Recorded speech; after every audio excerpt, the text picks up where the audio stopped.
Bien, bonjour, on est le 2 avril, il est quasiment midi, donc je vais être rapide. Je vais vous refaire très rapidement ce que j'appelle la narration. Euh, D'une part parce que je crois que c'est très important, c'est vraiment très très important. Et essayer de vous dire un peu dans l'ordre comment je fais. Bon, voilà. Donc en fait, ça peut se faire sur tous les indices, bien sûr. Donc là, je le fais sur le MNQ, mais vous pouvez le faire sur le MES, le NQ ou le S. Voilà. Donc je commence par aller ici, vous voyez, en mode une semaine, et je borne effectivement la dernière semaine. Donc vous voyez, je marque semaine 13, bas, mars 26, et il y a le chiffre là. Voilà. Donc ça c'est très important parce que ça donne un petit peu des impressions intéressantes. En même temps, j'en profite pour regarder je vois que j'ai deux lignes ici.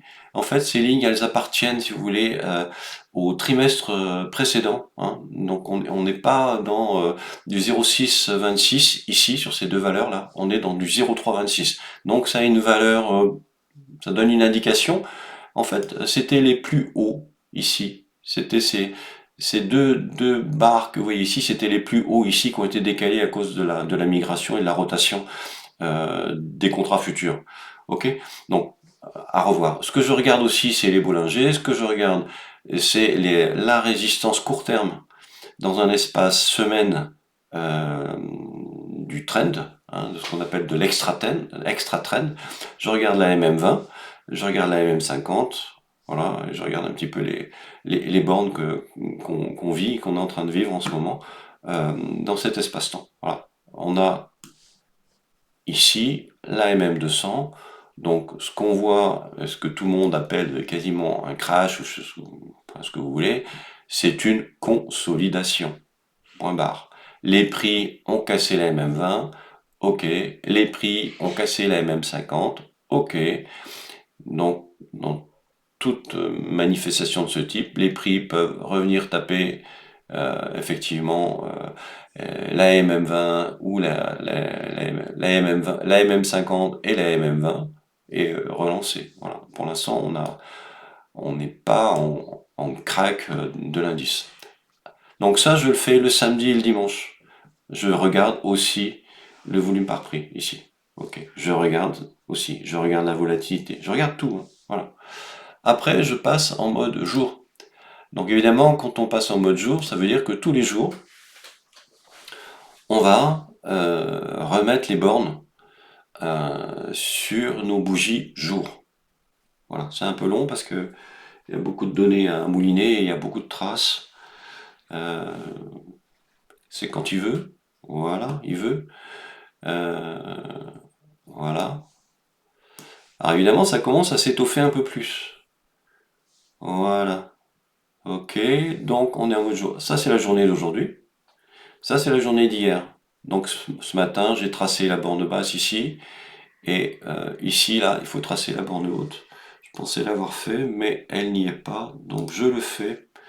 Ça vous permettra de voir comment je fais. Bon, ça, vous avez déjà vu, hein. Voilà, je remets ici, en haut de la mèche, ici, une valeur. Je la mets d'une certaine couleur. Vous choisissez la couleur que vous voulez et je la mets ici en moyen. Voilà. Et donc, les traces orange, là, c'est des traces autres qui sont plus anciennes, mais que j'ai gardées pour des motifs d'importance de traces. C'est-à-dire que si on regarde historiquement plus loin, on devait avoir des choses intéressantes. Parce que je fais des sélections, hein, bien sûr.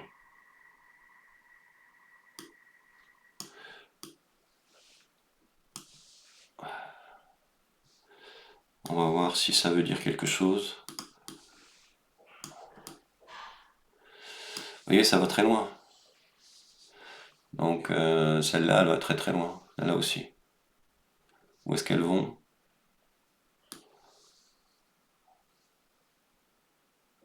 Ok.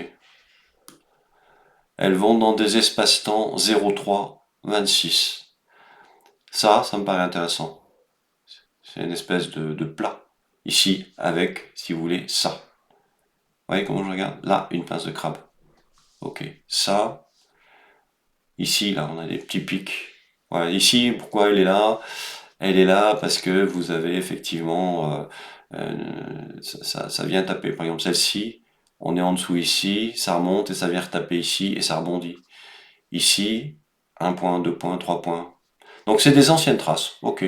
Ça n'a pas une grande valeur, c'est un indicateur, voilà, c'est un indicateur comme un autre. Mais elles sont en orange, donc je sais que c'est plus ancien. Voilà, ça me permet de savoir qu'il y a eu des choses sur ces prix-là, à ce moment-là. Ok. Ensuite, qu'est-ce que je fais? Eh bien, je continue, je fais du 4 heures. Je descends au fur et à mesure. 4 heures, je l'ai fait en rouge. Voilà. Ok, donc évidemment, ça fait le fouillis. Donc vous voyez que là, il y a une époque, il y a eu beaucoup de travail ici. On les voit, hein, les 4 heures là. Donc celles-là, si jamais on y retourne, je les effacerai, je ferai du ménage. Ou je ferai du ménage historique. Voilà. Et évidemment, avant de commencer ce matin, qu'est-ce que j'ai fait? J'ai écouté un petit peu ce que Trump avait dit cette nuit à 3 heures du matin. Qu'est-ce qu'il a dit? Il a dit les Iraniens me supplient d'arrêter la guerre. De toute façon, on a quasiment tout cassé. Donc dans 2 à 3 semaines, on sera parti et je leur promets l'âge de pierre. D'accord? Hop, la bourse a beaucoup apprécié. Une grosse mèche rouge en 4 heures.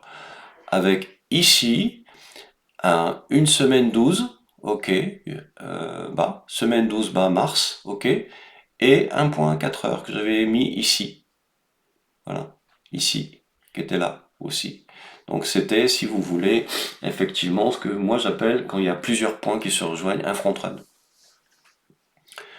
Ok, alors c'est un peu plus difficile à lire, je vous l'accorde, il faudrait faire du ménage. L'expérience que j'ai de la chose, c'est que finalement ça reste intéressant de garder des points assez éloignés parce qu'on peut avoir des grosses variations. Donc ici ça s'est rempli, là, tout ça, ça s'est rempli parce qu'on a connu une hausse récente et tout ça je l'avais nettoyé, c'est pour ça que vous êtes comme ça, avec ce que j'attends ici et qu'on a vécu ce matin, un front run ici, où vous avez une courbe, enfin une trace horizontale orange ancienne, d'accord, et une trace 4 heures ici, qu'on voit bien, un point ici, un point ici, un point ici, 3 points. Ok. Donc c'est un front run, support résistance qui va être travaillé. Ici, on a pareil, une 4 heures, la conjonction d'une 4 heures rouge ici qui est ancienne avec un point rouge ici, et aussi une conjonction avec une trace jour. D'accord? Donc intéressant, voir un petit peu ce que ça va donner. C'est un front run moins important. Ici, un autre front run moins important. Donc aujourd'hui, on a des front runs qui sont présents et on a une énorme pince de crabe ici. Donc si ça passe ici, on peut avoir une grosse descente très rapide qui irait chercher effectivement ce point de 23 000, de 23 580 qui a été travaillé déjà pas mal de fois. Ok. Donc là je touche pas et après je fais 1 heure. Donc évidemment ça va encore faire du bazar dans le graphe, mais quand on a l'habitude ça va bien. Voilà. Donc là on voit bien 1 heure, bref, vous avez les points ici avec le front run et on voit les points extra trend ici, on voit le front run ici, on est en train de jouer ici et on a toujours le trou ici. Donc à partir de là, vous pouvez trader, je pense.